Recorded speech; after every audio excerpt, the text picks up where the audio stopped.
그다음에 김동식 선생님, 그 실제로 잡힌 데가 어디서 잡혔어요? 충남 부여에서 잡혔습니다. 근데 부여를 왜 갔어요 거기를?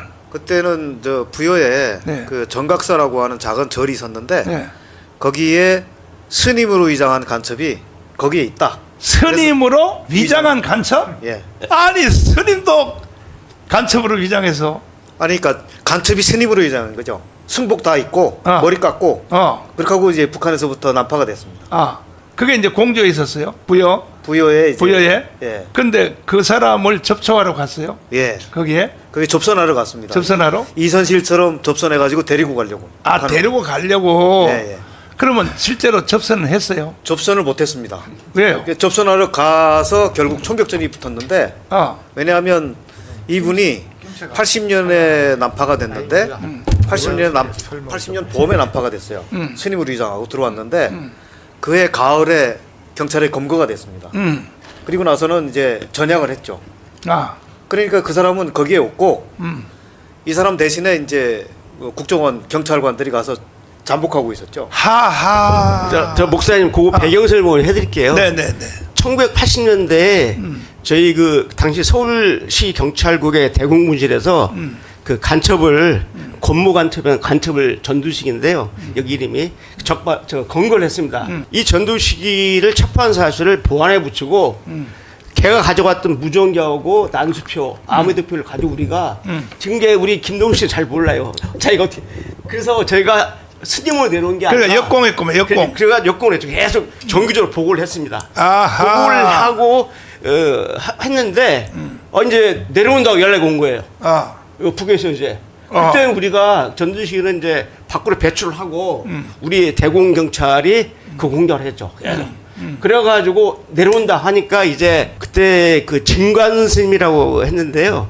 그 정각사가 부처님을 모시지 않는 절입니다. 그게 정각사랑 좀 암자입니다. 암자. 네, 이런 일반 그 뭐 조계사 같이 그런 대형절이 아니라 그래서 이제 우리가 일부러 장구절을 어디가 좋느냐, 네, 그걸 타진했는데 추적을 하는데 어디 광주에서 전파가 잡히고 대전에서 잡히고 이거 2달 동안 막 돌아다니는 겁니다. 내려와가지고. 근데 보니까 내려가서 이제 그 여기서 중요한 게 김동식 선생한테 들어야 되는데 386 운동권을 다 만났어요. 그분들이 지금 현재 다 장관도 지내고 국회 더불어당 원내대표도 지내고 말이죠. 이런 사람들입니다. 접전을 하려고 해서 우리가 다 이제 대기하고 있는데 내일이 접전 날인데 하루 전에 온 거예요. 하루 전에.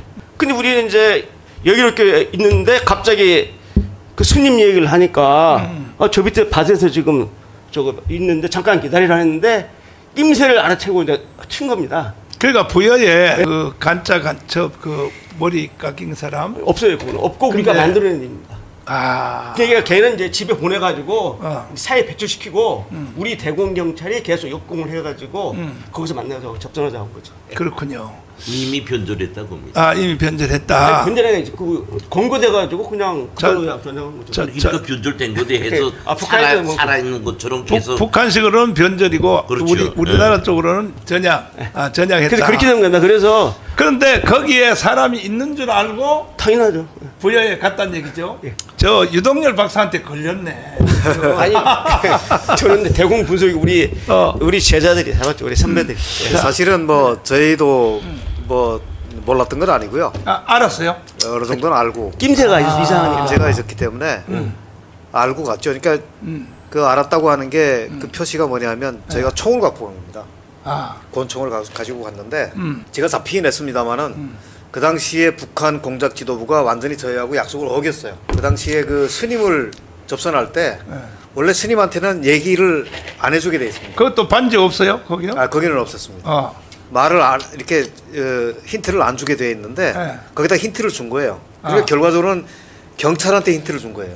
그 사람한테 힌트 줬다는 건 경찰한테 힌트를 우리가 준 거고. 무슨 출신이라고 했으니까. 그러니까 원래 그런 것들을 북한이 약간 어느 정도 눈치를 채고 있었습니다. 그래서 힌트를 주지 말자라고 하고 약속을 하고 나왔는데 얘네들이 그 평양에서 급하니까 이제 그쪽에다 힌트를 준 거예요. 그러니까 우리하고 약속을 어긴 거죠. 그래서 사실은 그 당시 제가 조장이었고 제 조원이 한 명 있었는데 저희 둘이서 도망가면서 그랬습니다. 걔놈들 가서 다 쏴 죽이자. 북한에 가면은 정말 북한에 갔으면 정말 무슨 사고가 났을지 몰라요. 왜냐하면 저희 2명을 갖다가 죽음의 함정으로 갖다 몰아넣었기 때문에 저희는 거기서 이미 눈치를 챘거든요. 아 이건 조직된 정황이다. 이게 왜냐하면 모르면 거기에서 경찰관이 대기할 수가 없는데 그렇구나. 거기 저희가 함정에 들어간 거는 결국 북한이 알려준 거죠. 근데 그 같이 온 조원 있잖아요. 네. 그 사람은 어떻게 됐어요? 그 친구는 제가 잡힌 다음에 네. 3일 후에 죽었습니다. 우리 저 왜? 군하고 저기 총격전이 붙어가지고 3일 후에. 현장에서 이제 사살됐습니다. 근데 우리 저 김동식 선생님은 총격전 벌일 때 어떻게 살았어요? 저는 총에 맞아서 총에 맞았어요? 어디에 맞았어요? 어느 부분? 종아리. 종아리 한번 걷어봐요. 근데 종아리에 이제 그 종아리 맞은 근육을 관통을 했는데 네. 그때 아마 순간적으로 제가 정신을 잃었던 것 같아요. 우리나라 그 작전 전술에 네. 저기 저 데모를 진압하든지 하든지 황교안 장군님 무조건 하체를 쏘기로 돼 있죠. 아 그거는 이제 네. 인명 피해를 줄이려고. 인명 피해를 줄이려고. 이번에 그 저 얼마 전에 경찰 한 명이 죽였습니다. 그 이게 정당방위냐 뭐냐 해가지고 정당방위로 그거 됐습니다. 아 정당. 그게 이제 그 하체를 겨냥했다는 그게 나왔었거든요. 그래서 이제 하체를 맞고 네. 하체를 맞으니까 기분이 어때요? 피가 그러면 쾌감을 느낀다는데. 아니 근데 네. 그때는 저는 총에 맞았는지도 몰랐고 뭐 긴장을 해가지고. 깜빡 아마 정신을 잃었던 거 아니 근데 같은데 총 맞고 뛰었어요? 아니요 못했어요. 못 그래서 뛰었어요? 그냥 꼬꾸라졌습니다. 근데 왜냐하면 거기 총 맞은 장소 어디 논두렁이에요 어디예요? 아니 저 논산하고 부여간 국도인데 아. 국도 바로 옆에 이제 산이 이렇게 있어요. 아 산이. 그 산 쪽으로 난 오솔길 쪽에서 맞았습니다. 아하. 돌아서다가. 아. 왜냐하면 그 당시에 경찰관들하고 저희하고 거리가 네. 한 10m 한 20m 정도밖에 안 됐어요. 아하. 그래서 이제 같이 총 쏘고 돌아서 튀다가 이제 그러면 경찰하고 군인들이 총 출동 다 됐어요? 그때 제가 맞을 때에는 네. 군인들은 못 왔고 부여 경찰서에 5분 대기조가 그때 당시에 출동을 했던 아, 5분 대기조가. 네네. 그때 이제 소총이랑 가지고 그러면 총 맞을 때 그때는 저 M16이에요. 그러면 그건 잘 모르겠어요. M16인지 M1인지는 잘 모르겠고. M16에 맞았으면요 죽었어. 사실은 확 총구가 휙 접고 나간단 말이에요. 근데 내가 볼 때 M1 같은데. 뭐 어쨌든 뭐 저는 뭐 어떤 총인지는 잘 모르고. 그래서 이제 그 깜빡 정신을 잃었어요. 예. 잃었다가 깬 시간이 얼마 정도 깨었어요? 그건 얼마 지나지 않은 것 같은데 네. 뭐 정확히 저는 뭐 그 시간 개념이 없으니까 그 당시에는. 근데 권총은 가지고 있었잖아요. 예. 그러면 정신이 다시 띈 뒤에 바로 경찰을 향하여 총을 바로 권총을 쏴야 될 거 아니에요? 아니 이 정신을 잃었다가 깨나니까 벌써 잡혔어요. 그렇죠. 거리가 10m 정도. 예. 그러니까 그냥 제가 넘어지니까 그냥 바로 와서 덮쳤나 봐요. 근데 덮쳤을 때 제일 먼저 뭐 권총부터 뺏었어요? 그렇죠. 그러니까 권총 다 뺐고 네. 저를 수갑을 채우고 아 수갑을 채우고. 그리고 이제 제 주머니에 있던 뭐 돈지갑이라든지 신분증이라든지 이런 거 다 뺐고. 그때 암수표 있었어요? 아 없었습니다. 아. 없었고 아. 그 당시에 뭐 있었냐면은 제 몸에 독약 앰플이 있었습니다. 아. 앰플이 2개가 있었고 네. 그다음에 독총이 있었습니다. 아 독총. 독총은 어떻게 생겼냐면 볼펜으로 된 거. 네, 독총은 볼펜이 아니고 만년필, 만년필. 파카 만년필을 다 안에 거 빼내고 그래, 이제 거기에 만든 거고. 극약이 들어가 있는 거지. 그 독총이 네. 5m까지 사람을 죽일 수가 있어. 이렇게 딱 쏘면 땅 하고 나가서 5m에 있는 근데요, 국정 저 정보기관에서 네. 지금 나한테 네. 경고가 왔어요. 북한이 예. 나를 내가 강원동 세게 하니까 나를 죽인다고. 예. 위험합니다. 위험해요. 독총이 그게 그 총알 끝에다가 독약을 묻힌 거고요. 그 독침은 그냥 침처럼 그 볼펜처럼 생긴 건데 저희는 그 당시에 독총을 갖고 있었어요. 총을 가지고. 만년필로 된 독총을 갖고 있었고 네, 네. 독약 앰플이 2개 있었는데 네. 만약에 제가 그 당시에 정신을 잃지 않고 네.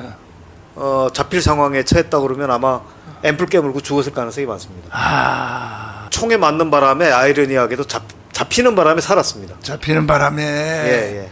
그래서 그 이제 그 앰플을 깨물지도 못하고. 네. 그저 앰플을 또 못 깨문 사람이 김현이잖아요. 예. 김현이도 앰플을 깨물어야 되는데 입에다가 저 수건을 딱 짜매가지고 못 깨물도록. 아 그거는 그 전에 그 김현희는 담배 이 여과지에 거기에다가 앰플을 숨겼었는데 그걸 깨밀었는데 이렇게 깨밀은 다음에 흡입을 해야 돼요. 아하. 네, 근데 그 흡입을 안 마지막까지 안 했었나 보더라고요. 아하. 부족했나 봐요. 그래서 그랬구나. 결국은 독약 앰플을 깨밀었지만 못 죽었고 저는 이제 깨물지도 못했고 아하. 그래서 살았습니다. 아웅산 사건 일어날 때도 북한 진투원이 2명이 있었는데 예. 하나는 애플 깨물어서 바로 죽었고 예, 예. 하나는 이제 또 살았는데 그래서 이제 그 후에 예. 이제 잡힌 뒤에 이제 끌려간다고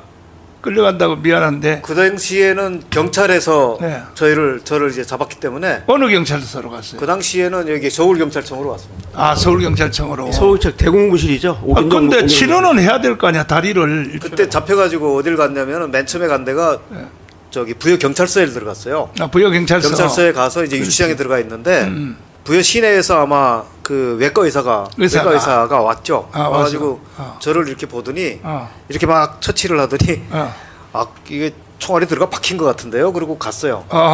그래서 이제 그날 밤중으로 앰뷸런스를 타고 올라와서 저는 그 다음 날이라고 기억하는데 또 다른 분들은 그날 밤이라고 그러더라고요.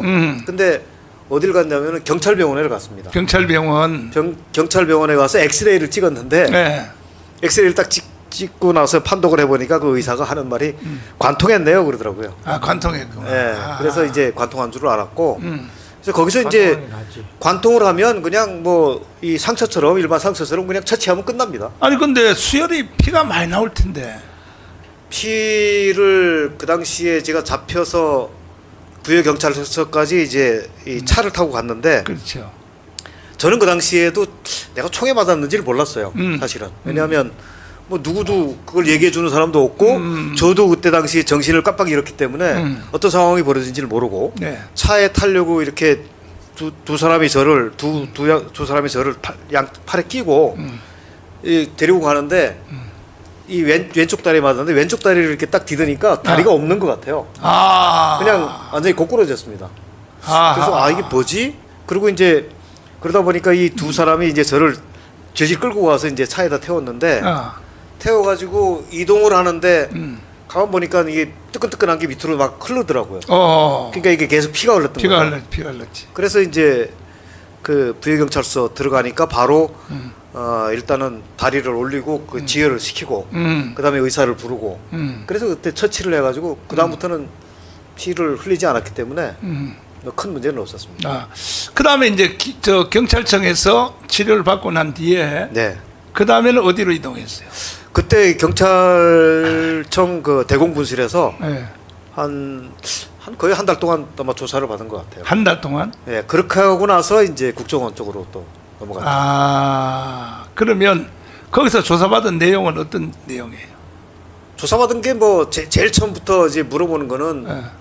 뭐 본인의 신상, 너 이름이 뭐냐, 왜 왔느냐, 너 어느 소속이냐, 그다음에 뭐 학경력이 어떻게 되느냐 그런 것부터 시작해서 그다음에 이제 과거에 어떤 일을 해왔고 제가 그 당시 32살, 3살까지 어디서 무엇을 했는지 그 일자별로 이제 조사를 한 거예요. 일자별로. 그러면 북한에서 간첩 교육을 몇 년 받았어요? 15년 받았습니다. 그러면 몇 살 때 간첩으로 이제 부름을 받았어요? 18살 때 받았습니다. 18살 때. 아. 그래 15년 동안 간첩 훈련 받았어요? 예. 그 간첩 훈련의 그 과정은 대충 어떻게 훈련이 돼 있어요? 과정은 네. 사실은 앞에서 이제 조금 뭐 얘기를 했지만 간첩이라는 걸 얘기를 안 하고 스카웃을 해갑니다. 처음부터 그렇게 얘기를 하고 올래 안 올래 했으면 아마 안 갔을 겁니다. 위험하기 때문에. 어디 그 학교에다 넣어요? 예. 간첩 학교? 김정일 정치구사대학이라고 하는 대학이 있습니다. 그것은 간첩 학교예요? 예. 아. 그거는 이제 알려지지 않은. 아니 요건 내가 확인하면 해야 돼. 김무성 선생님. 예. 김정일 그 군사정치학교는 그건 간첩 학교예요? 그게 김정일 정치군사학교라고 된 게 언제 됐는가 하면 89년도 아니면 90년도에 됐어요. 거의 비슷하네. 그 전까지는 130 연락서, 조선노동당 130 연락서 해가지고 이제 그거는 작전부 소속입니다. 근데 핵심은 예. 그게 간첩 학교예요. 거기는 간첩 및 일반 학부도 전투원. 전투원. 하니까 이렇게 저 김동식 선생처럼 공작원 양성하는 데가 아니에요. 거기는 전투원 양성하는 데입니다. 전투원. 그러니까 전투원이 뭐냐? 아까 말한 것처럼 간첩을 파송, 복귀, 그다음에 파괴 뭐 이런 말 맞다나 졸업하고 사회문화부에 112 연락소라고 있습니다. 거기에서 이제 그 전투원에서 졸업하면서 우리가 좀 필요하다. 이번엔 대남 공작원을 침투할 공작원을 2-3명 필요하다. 네, 하면 거기서 네. 골라가지고 네, 자세 간첩 교육. 그때에 몇 명 입학했어요. 그 김정일 저 전투요원 학교에. 그 당시에 저희 동기가 한 200명. 제가요 꼭 경찰 같죠. 예, 한 200명. 괜찮습니다. 좋습니다. 그렇게 이제 질문하시는 게 저로서는 네. 답변하기도 좋은데 네. 한 200명 정도 입학을 해서 신병훈련을 2개월 동안 합니다. 신병훈련을 2개월 하고 네. 40명을 잘라버려요. 20%를. 걔네들은 집에 보내고 한 160명을 가지고 이제 훈련을 4년 동안 정말 뭐 혹독한 훈련을 합니다. 그래서 뭐 모래주머니 저 차고 뛰어요. 모래 주머니가 아니고 모래 배낭이라고 그래야죠. 모래 배낭. 배낭을 한 4개로 이렇게 등분을 나누어 가지고 거기다 네. 모래를 다 집어넣고 그렇게 하고 이제 지면은 그게 모래 배낭이 한 15kg 내지 20kg가 나갑니다. 그러면 그 저 김신조 1, 2, 4군 부대 있죠. 예. 거기하고 훈련이 어디가 더 세요? 저희가 더 세죠. 야 그렇구나. 그건 뭐 어마어마하게 목사님 내가 여기 간탐하죠. 김신조 말 나왔는데 네. 그거는 무력부가 운영하는 정찰국이에요. 정찰국. 정찰국. 하고 지금 여기서 저 김동식 선생이 말하는 조선노동당 130 연락소는 조선노동당에서 운영하는 그 특수 훈련소지요. 그래서 질적으로 저 무력부 정찰국하고 조선노동당 연락소하고는 하늘 땅 차이. 그래서 가장 강도 높고 정신적으로 완결하고 그런 데가 이제 130 연락소지요.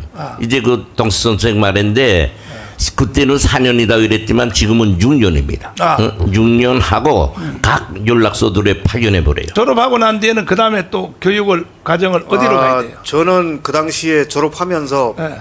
원래 그 대학 들어가기 전부터 저는 이제 선발이 돼서 대학 들어갈 때부터 공작원이라고 하는 그 신분을 가지고 들어갔습니다. 가지고 들어가서 그러니까 거기 가서 위탁 교육을 받은 거죠. 네.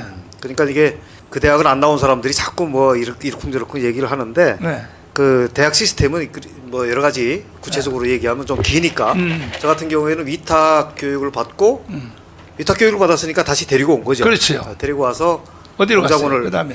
그다음에 이제 그 대학 졸업하고 공작원이 직접 임명이 돼가지고 네. 그때 공작원으로 임명된 사람이 160명 중에 네. 6명입니다. 6명만 뽑아가지고 공작원으로 이제 임용을 해서. 그러면 그 학교는 또 무슨 학교예요? 6명. 6명이 온 거는 그는 중앙당 노동당 직속으로 그냥 온 겁니다. 직속으로 와가지고 네. 거기에서 다시 뭐 학교에 가는 게 아니고 네. 그 중앙에서 간부들이 직접 이제 개인 훈련이에요? 예, 개인적으로 이제 교육도 하고 훈련도 그 하고. 개인 훈련 과정은 어떻게 하게 돼요? 6명. 6명은 다 네. 다 분리를 시켜 놓습니다. 분리시켜? 다 개인적으로 개별적으로 한 명씩 다 분리시켜 놓고 그다음부터 이제 훈련을 합니다. 또. 그러면 한국에 이제 파송되기 위해서 준비시키는 거니까 네. 한국말 가르쳐야 안 가르쳐요? 한국말을 그 이후에 가르치죠. 그러니까 처음부터 가르치는 게 아니고 대학 졸업했다고 가르치는 게 아니고 대학을 졸업하고 한 3년 내지 4년 정도를 또 검증을 합니다. 계속 뭐 훈련도 시키고. 그러면 저 경상도 말, 전라도 말 따로 가르쳐요? 서울 말? 그렇죠. 그 공작원들한테는 어떻게 되냐면 저는 서울말을 배웠습니다. 서울 말로. 그러니까 각자한테다가 이제 너는 경상도 말 배워라. 그리고 너는 뭐 서울 말 배우고. 근데 희한한 게 제가 있을 때도 그랬고 네. 전라도 말은 안 배웠었어요. 전라도 말 안 배우고. 안 배우고. 전라도는 하도 간첩이 많으니까. 그 경상도 말을 많이 배워줬는데 네. 그 이후에 80년대 후반부터는 서울말을 많이 가르쳤습니다. 그래서 서울말 배우는 공작원들이 많았습니다. 저는 이제 서울말을 배웠고요. 그리고 그것만 배우는 게 아니고 뭐 무전도 배워야 되고 아. 난수표 이거 푸는 방법도 배워야 되고. 난수표 푸는 방법. 예. 아. 굉장히 복잡합니다. 그 교육 과정이. 사격은 사격은 뭐 그건 뭐 거의 기본이고. 기본이고요. 아. 사격이나 무술은 기본이고. 사격할 때 거리를 몇 미터 놓고 사격을 해요. 표적지를 권총은 30m에서 합니다. 30m. 여기 오니까 뭐 10m인가 15m인가 하던데 아하. 북한에서는 30m로 하고 30m. 소총은 100m, 200m, 300m, 400m까지 800m까지 합니다. 아. 사격 훈련을 굉장히 많이 합니다. 그리고 그 소총은 그 AK를 하는 거죠. 그렇죠. AK도 하고 예. M16도 합니다. M16? 예. 아니 M16이 북한이 어디서? 북한에 많지는 않은데 네. M16도 있어요. 있어가지고 이야. 왜냐하면 여기에 저희가 나오면 여기 다 M16 가지고 있으니까 그렇지요. 만약에 상황이 발생하면 M16 뺏어서 저희가 쓸 수도 있잖아요. 그렇구나. 그래서 저희한테는 M16뿐이 아니고 459경 권총도 사격을 합니다. 그래서 이 적군 무기 사격이라고 그래서 한국군이 이제 가지고 있는 네. 그런 무기들을 다 한 번씩은 몇 번씩 쏴봅니다. 저 김 선생님, 예. 김 선생님은 저 김동진 선생을 파송했잖아요. 저 김덕식 선생 공작원 할 때 내가 거기에 지도원했습니다. 지도. 예, 그러니까 뭔가 하면 참나. 이제 대남 연락처가 그렇게 돼 있어요. 저 공작원들이라는 거는 자기 마음대로 사고하고 행동하지 못합니다. 그래서 파견하기 전에 그 상급 지시에 의한 공작부서 해당 과가 있으니까 그 과에 이 김동식 하면 그 담당 지도원이 있어요. 지도원이. 그 위에 부과장이 있고 과장이 있고 그 담당 부부장이 조금 전에 있고. 여기 댓글에 예. 지도원이라고 나오는데 예. 저 사람 틀림없이 전향한 간첩 같아. 지도원이라고 나오는 걸 보니까. 그러니까 예. 그 작전 방안대로 공작원한테 지시를 주고 공작원과 지도원은 공작 협의를 해가지고 그理論적으로 완성합니다. 그래가지고 이제 뭐 우리 남한에 파견되고 그렇게 하죠. 한마디로 공작원은 자기 단독적인 결심에 의해서 행동하고 이렇지 못해요. 원칙적으로는 너버뚜적 자체 사고를 가진 사람이죠. 그래서 공작 균열에 의해서 움직이는 거지 제 마음대로 하고프면 하고 말고프면 말고 이런 게 아닙니다. 김동식 선생님, 실제로 마음속으로 내가 이제 대한민국에 살아야겠다. 더 이상 뭐 자살하거나 하지 않고 내가 전향을 해야겠다. 그렇게 딱 분기점, 그 언제쯤 그렇게 생각이 됐어요? 제가 잡혀서 한 2년 후에 그렇게 네. 생각을 했습니다. 2년 후에. 왜 그랬냐 하면 네. 그때도 이제 뭐 제 마음의 심경의 변화가 이제 속으로부터 있어서 그런 게 아니고 그때 2년 후에 어떤 일이 있었냐면은 부부 공작조가 와서 잡혔습니다. 부부가 와가지고 활동을 하다가 남자 여자가 다 잡혔는데 그 잡힌 다음에 제가 그 남자 공작원을 가서 만났어요. 그 이제 국정원에서. 예, 만났는데 예. 그 친구가 저한테 저희 가족이 다 숙청됐다라고 하는 사실을 알려줬습니다. 아하. 그러니까 그 전까지는 저는 보통은 이제 공작원들이 잡히면 아니 영웅까지 칭호를 받았는데 가족을 숙청해요? 네. 이야, 저는 그럴 정말. 거라고 생각은 했는데 음. 그냥 막연히 우리 가족 숙청됐겠구나라고 생각은 했는데 네. 그래도 혹시나 그래도 설마 그러면서 미련을 조금 갖고 있었어요. 가족이 누구 있었어요? 뭐 부모 형제죠 뭐. 그런데 그런 미련을 갖고 있었는데 그 친구로부터 그런 확실하게 이제 확인을 하니까 내가 참 바보였구나 그런 생각을 하고 제가 뭐 의도적으로 자수한 것도 아니고 결국은 총에 맞아 잡혔는데 그렇죠. 그럼에도 불구하고 우리 부모 형제가 무슨 죄가 있습니까? 그렇죠. 아들 잘 키운 죄밖에 없거든요. 맞아요. 그런데 그 아들이 그 자수한 것도 아니고 그냥 총에 맞아서 잡혔는데도 숙청을 했다?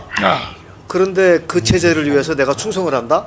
그건 말이 안 되잖아요. 그래서 그때 그냥 완전히 그냥 제가 돌아버렸습니다. 이건 안 되겠다.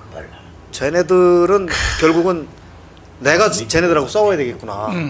그때 이제 마음을 확실하게 예, 바꿨습니다. 그 저 국정원하고 하나원에서 교육 받았어요?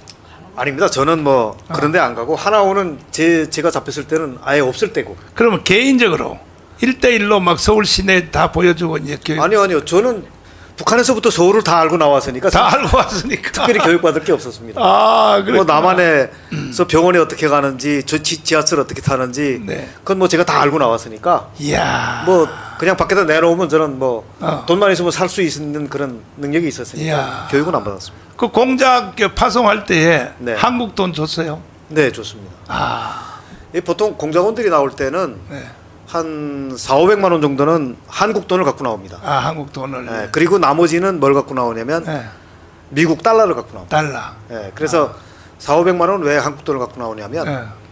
이제 처음에 와서 이제 적응을 해야 되니까 음. 적응할 때는 이제 한국 돈이 필요해서 이제 그걸 쓰고 네. 어느 정도 적응한 다음에는 달러를 갖고 있으면 네. 남대문 시장에 가서 바꾸면 돼요. 네. 그래서 저희는 남대문 시장에 가서 그 헤헤. 암달러들한테 돈을 받고 가지고 사용했어요. 자, 근데 내가 거꾸로 내가 역으로 한번 물어볼게요. 네. 혹시 디보크라고 알아요? 드버크요. 네. 그거는 이제 예, 북한에서는 이제 무인 포스트라고 그러는데 북한은 이름이 다르구나. 예, 그거는 아. 이제 소련식 러시아식 표현이고 아, 북한에서 무인 포스트라고 합니다. 네. 그건 뭐 제가 엄청나게 많이 그거를 갖다가 썼기 때문에 처음에 성공하고 돌아갔을 때 네. 거기 저 디보크에 가서 돈 많이 찾았어요. 오히려 처음에 올 때는 제가 그런 그 두버크라고 하는 무인 네. 포스트에 네. 돈을 갖다 묻어줬어요. 딴 사람 쓰라고. 다른 사람 쓰라고 거꾸로. 그때 5만 불 갖다 묻었습니다. 5만 불? 예, 그때 돈으로 5만 불이면 뭐 이야, 큰 돈이네. 그때 지금은 한 3,500만 원, 한 4천만 원 정도 아니 됐고요. 5억이야 5억. 90년에 네. 그때 그 돈이면 뭐 이야. 지금은 뭐 어마어마하게 큰 돈일 겁니다. 그렇구나. 그때 5만 불 갖다 저 서울에다 갖다 묻어줬습니다. 근데 간첩들끼리 김근 선생님 예. 교육을 그렇게 해요. 서로 간첩들끼리 돈 나눠 쓰는 건 디보크에다 묻어놓고 저 가르쳐주고 그렇게 아니 해요. 이제 목사님 그걸 알려야 돼요. 앞에서도 말했지만 공작원들은 저희끼리 어쩌고 저쩌고 못한다고. 아. 이제 김동식 선생이라면 출발할 때 너 이번에 가서 60일 동안 체류하라. 네가 할 과업은 뭐다. 그 과정에 어디다가 뭘 하고 하라. 하면 이제 말한 5만 달러 뭐 이런 거는 지도부에서 지시한 거지요. 그러면 오늘 말고 예. 우리 김동선 선생님하고 김국성 선생님하고 만난 적이 있었어요? 저 국가안보전략연구원에 있을 때 예. 그때 같이 있었습니다. 아, 같이 예, 있었구나. 예, 예. 안 그러면 내가 나한테 한탕 내라고 하려고 그랬더니 오늘 내가 만나게 해드린 거에 대해서. 예. 그러면은 이제 전향하기가 2년 지난 뒤에 부모님들이 형제들이 처형됐다는 말을 듣고 예, 나는 그때 이제 대한민국에 살아야겠다. 네. 이제 전향을 했다. 그 후에는 어떤 삶을 살았나요? 이제 제가 지금 근데 오신 지가 몇 년 됐어요 지금? 지금 30년 됐습니다. 아 30년. 30년 됐는데 네. 그때가 97년 제가 95년도 잡혀서 그렇게 이제 마음을 바꿔먹은 게 97년도고 그 다음에도 저는 계속 잡혀 있었어요. 아 그래서 3년 반을 잡혀 있었습니다. 3년 반을. 그래서 99년도에 네. 99년 그때가 3월달에 이제 그때 3년 반 동안 잡혀 있다가 사회로 나왔습니다. 지금 일반 그 탈북자들처럼 아파트 안 줘요? 그때는 제가 어디를 들어갔냐면 지금으로 얘기하면 방첩사령부 아. 거기에 제가 특채가 돼가지고 오. 공무원으로 특채가 됐습니다. 공무원으로. 그래서 거기 들어가서 분석관을 했습니다. 음. 그래서 그때는 그 방첩사에 들어가다 보니까 군인들 관사에 들어가 살았어요. 저는 이제 탈북자들처럼 이제 임대 아파트 산 게 아니고 네. 처음부터 군인 관사에 들어가 살았습니다. 그럼 거기서 활동하실 때 네. 이렇게 딱 보면 간첩이 눈에 보여요? 그거 볼 것 같으면 뭐 이미 다 잡았겠죠.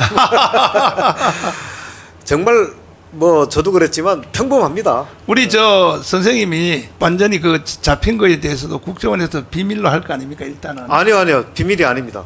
아니에요. 저 이 기자회견까지 다 했는데요. 아니 역으로 이용하기 위해서. 아니 저는 워낙 크게 총소리를 내고 잡혔기 때문에 네.